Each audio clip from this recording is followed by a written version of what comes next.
కడప జిల్లా ఎర్రగుంట్ల మండలం కలమల గ్రామంలో తెలుగు భాషా దినోత్సవ వేడుకలు గ్రాండ్గా నిర్వహించారు.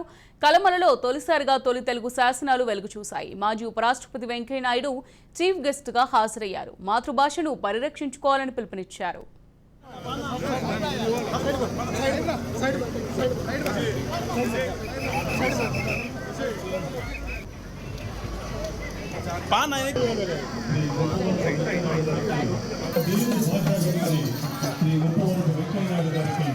ఈ వేదిక సగౌరవంగా స్వాగతం పలుకుతుంది.